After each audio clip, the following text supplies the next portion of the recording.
Hello guys, in this video I'll be talking about referencing. So why reference is important, how we do cite, what is citation, what are different styles of citation, and I'll be explaining 10 simple rules for citation or for referencing.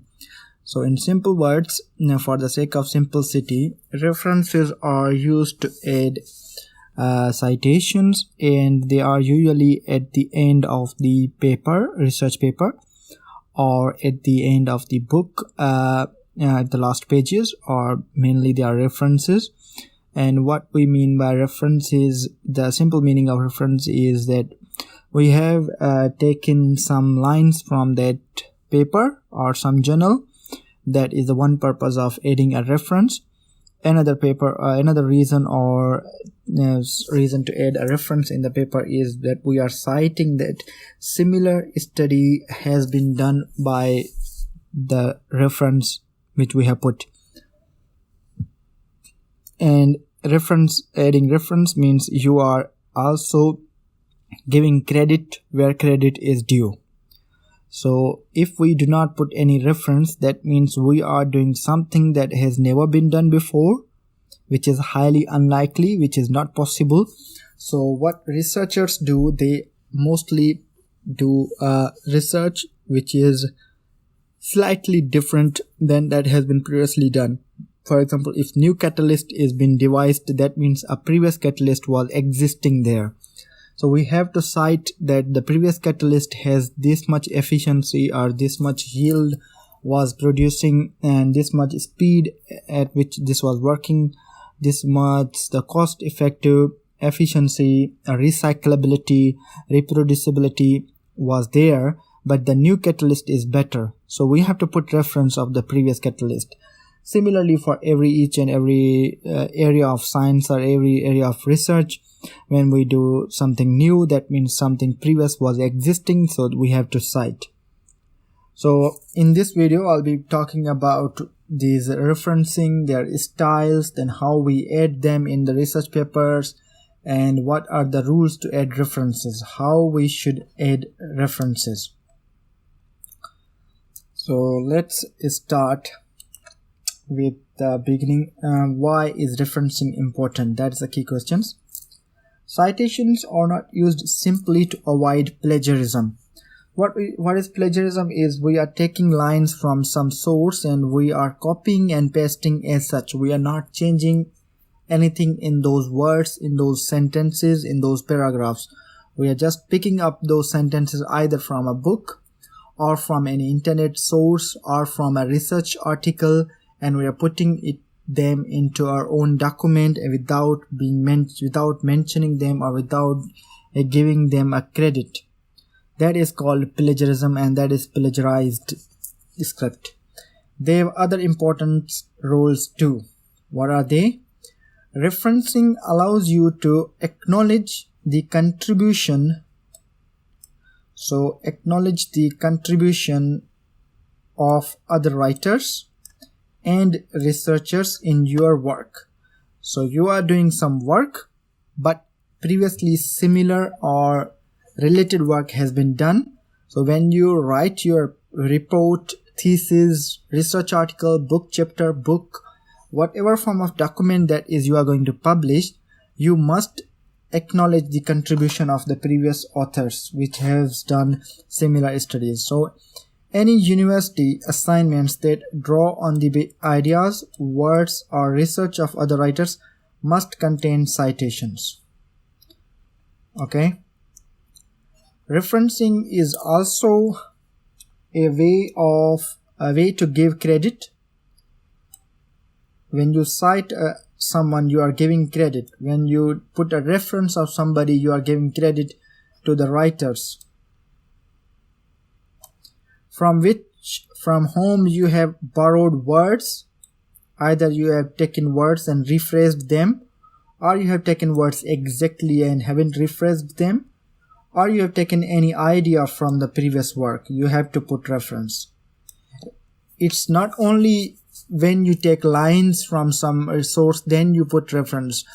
Sometimes when you take idea from the source, you also have to put reference then as well. By citing the work of a particular scholar, you acknowledge and respect the intellectual property, that is called IP. You're respecting the intellectual property rights of that researcher. As a student or academic, you can draw on any of the millions of ideas, insights, and arguments published by other writers, many of whom have spent years researching and writing. All you need to do is acknowledge their contribution to your assignment. Person who doesn't cite proper references is not doing honesty to the work. So it's very important to give respect, to acknowledge the contributions, give the credit to the people who have done earlier research. So that's what putting reference means. That's what citation is.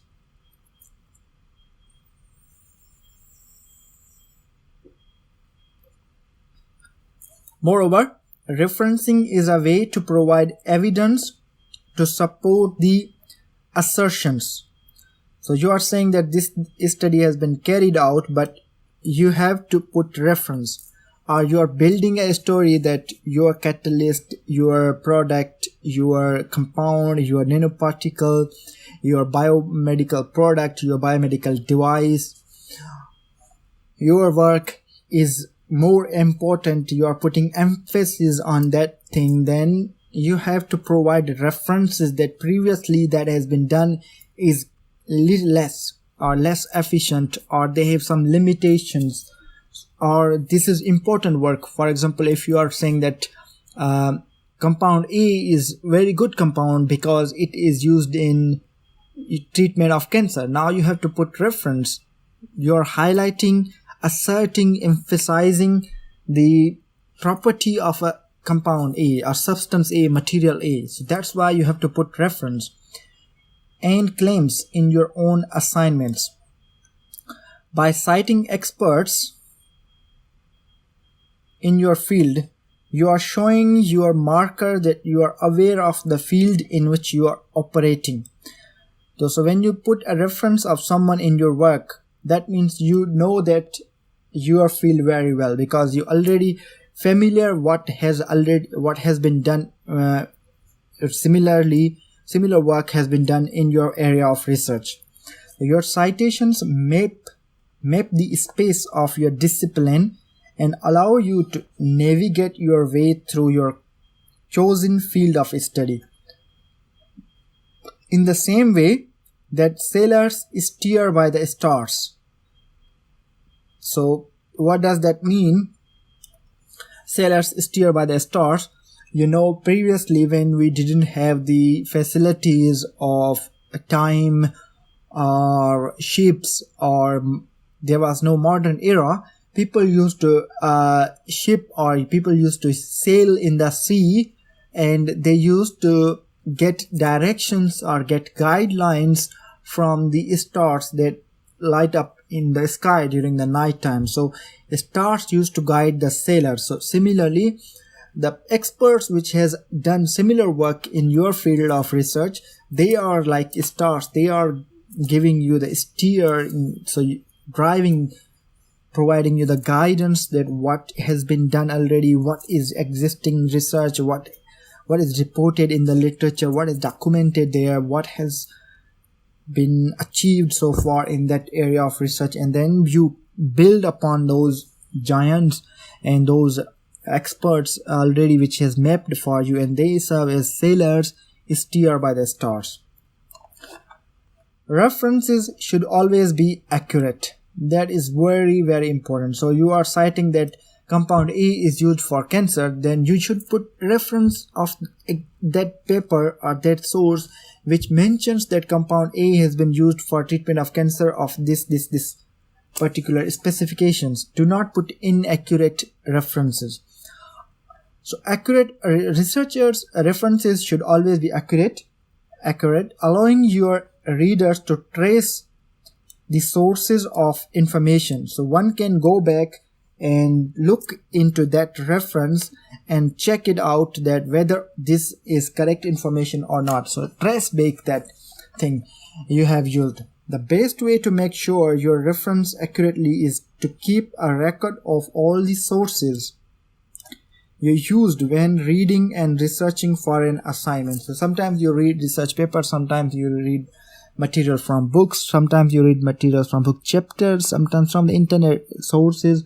It's really important to keep a record of that so that you can properly cite it when you write your own document. Citations also make your writing more persuasive. This is really important. With citations, your work look more beautiful, more appealing. Let's do some exercise. Look at the two paragraphs below. Which one seems more authoritative? Paragraph 1 or paragraph 2? Let's read them first and then decide. The importance or otherwise of lyrics in popular music and academic approaches to song lyrics is subject to much debate. The supposed poor standard or presumed meaninglessness of popular music lyrics become a means to critique popular music.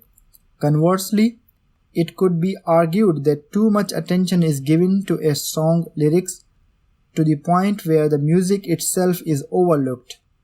It is also possible to overestimate the degree to which the music listener actually listens to the words or perceives them to be the site of meaning in a song. Nonetheless, Simon Fritz suggests that lyrics do allow songs to be used used in particular ways. Lyrics facilitate certain creative articulations. In the case of protest music, the lyrics allow a song to be made to speak to political issues.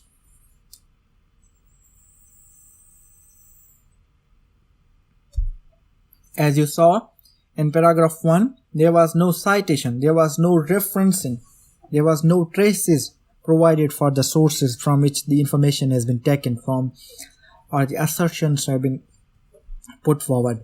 Now let's have a look at the paragraph 2 and compare it with 1. The importance or otherwise of lyrics in popular music and academic approaches to song lyrics is subject to much debate. Okay, now he's putting references that this was said by, or this is taken from Frith, a research document or any document written by Frith in the year 1998. And also it's mentioning that similar thing has been said by Shepherd in 1999, and also identical or very related thing has been said by Fornas 2003. But here there was no reference. If there is no reference, then the argument becomes weak. Okay? The supposed poor standard or presumed meaninglessness of popular music lyrics become a means to critique popular music. Conversely, it could be argued that too much attention is given to a song's lyrics to the point where the music itself is overlooked. It is also possible to overestimate the degree to which the music listener actually listens to the words or perceives them to be the site of meaning in a song. Shepherd 1999 172. Nonetheless, Simon Fritz suggests that lyrics do allow songs to be used in particular ways. Cited in Martin 1995 273. Lyrics facilitate certain creative articulations. Johnson 2000. In the case of protest music, the lyrics allow a song to be made to speak to political issues. So in paragraph 2, you can see there is some proper citations where relevant. And in paragraph 1, there is no citation. So you can easily decide that paragraph 1 is weak because there is no citation. The paragraphs are identical except for the absence of citations from paragraph 1. The first paragraph may be just as interesting as the second, but within an academic context, a context that requires you to show from where you have taken ideas, the second has far more authority It is more persuasive. It shows that the ideas you are discussing are matters that are important to your particular academic community.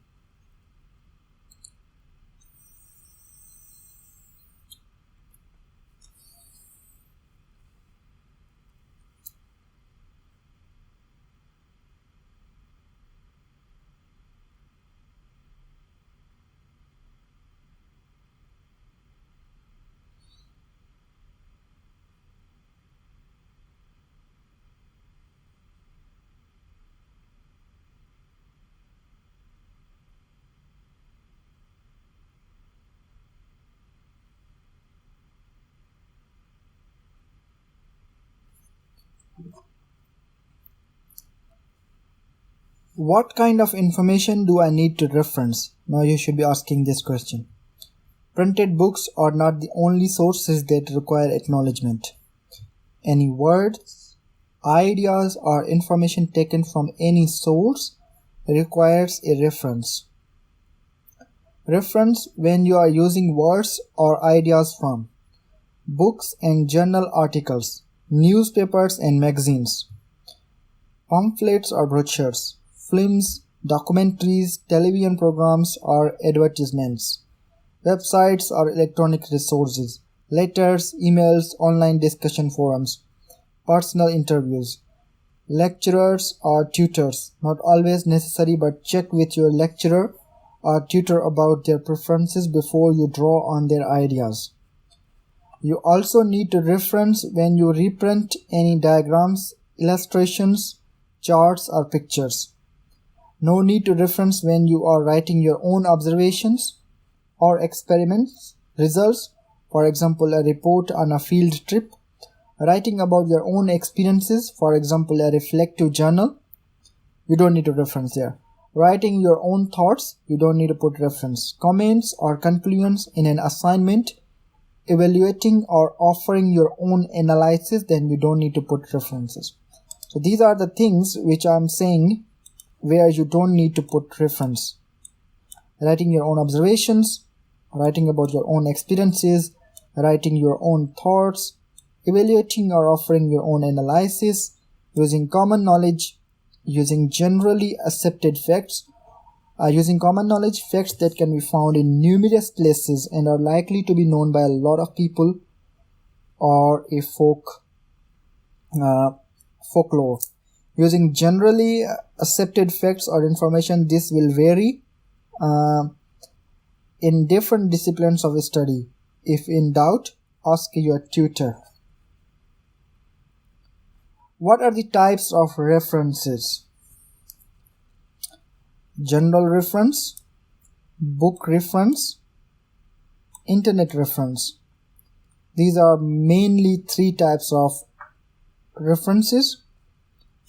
So 1, 2 and 3.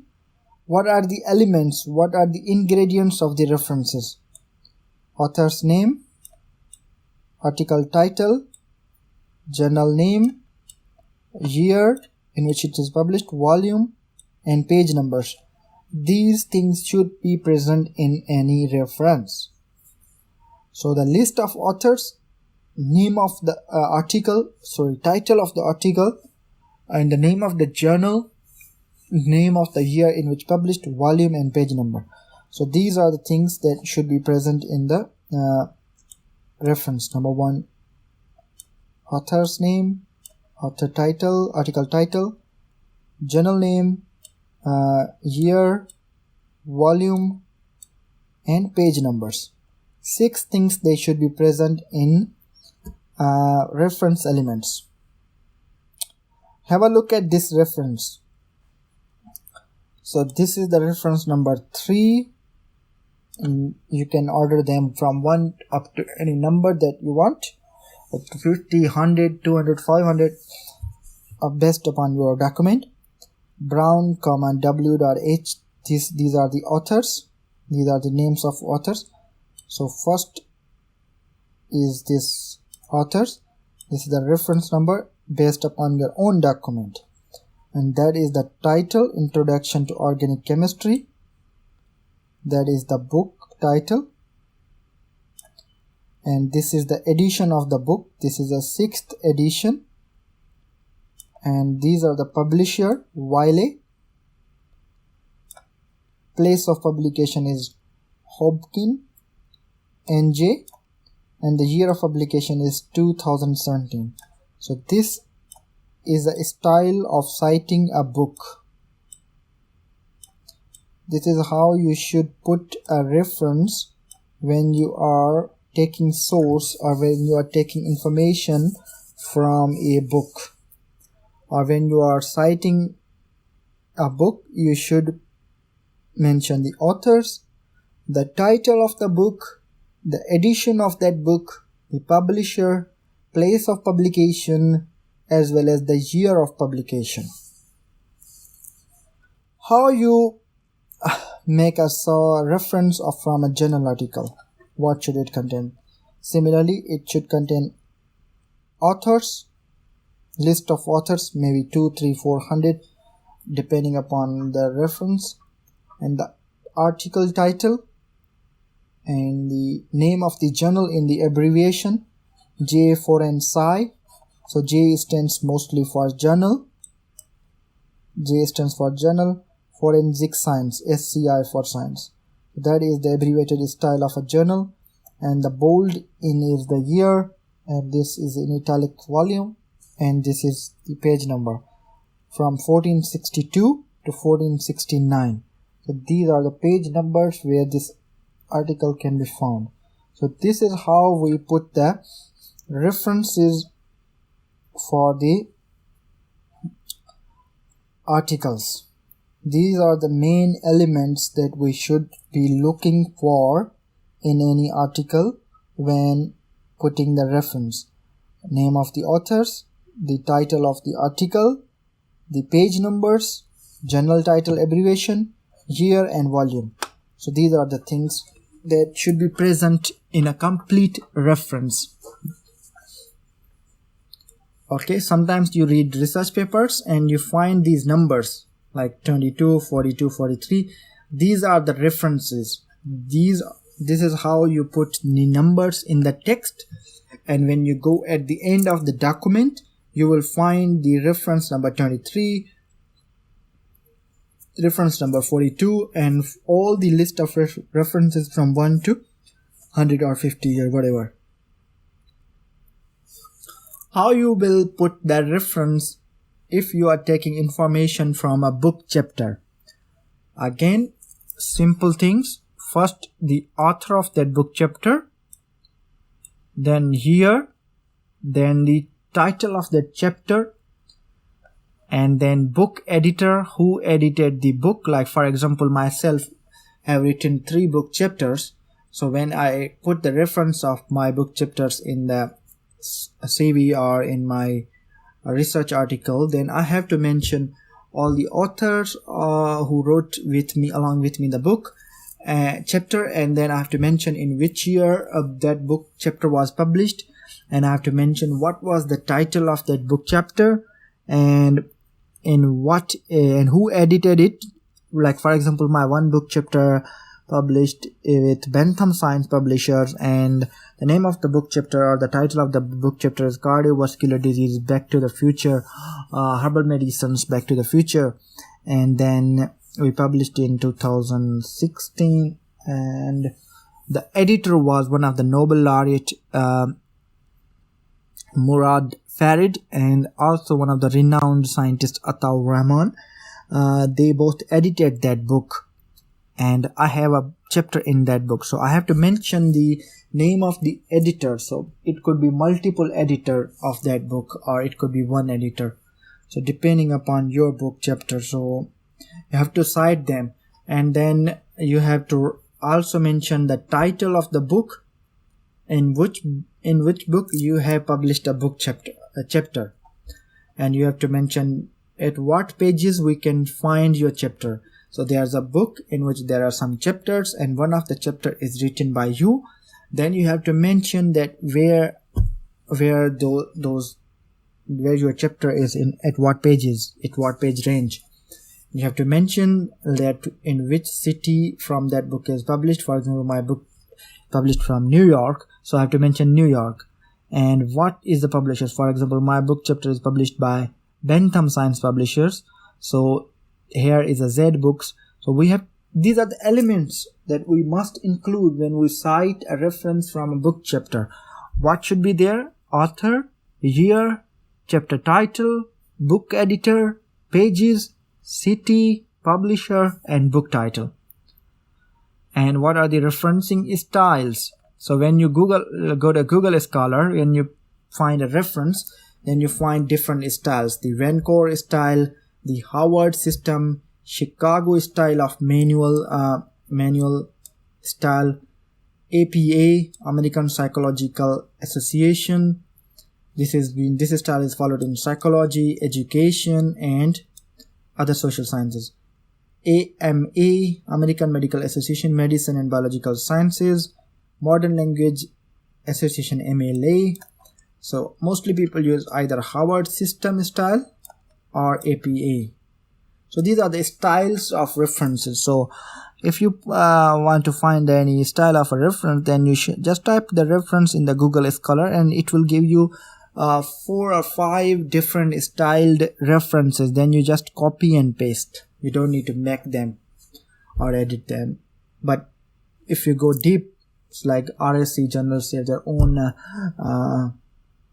style of references, YLA has own style of references, SES has own style of references, Elsewhere has own style of references, Springer has own style of references. So they do have their own styles, but the majority of the journal people use their styles. These are the 5 main styles they have been used in the academia or social sciences. But adding references manually is really hard. You make so many mistakes if you do manual addition of references. Then there are a bunch of softwares that you can use them in order to add the references for you. They do all for you, just you have to click. And there are several softwares, for example RefWorks and Zotero. RefWorks, EndNote is very famous and very common. Mendeley has been introduced. Citation C. These are the softwares that can be used to add references in your document. Most commonly is Mendeley or EndNote. These are the 2 most commonly used softwares for adding the references, editing the references. Because every journal follows their own style of references, then it's really hard to manually change the style of references. And if you use any of the softwares, you just click that link and then you just change the citation, all of the reference style with one click. You do not need to change every single citation manually. So this is the big advantage of using these softwares. So far I think you have learned a lot about referencing and everything. And then in the next video I'll be talking about 10 simple rules of citations or 10 simple rules of adding references.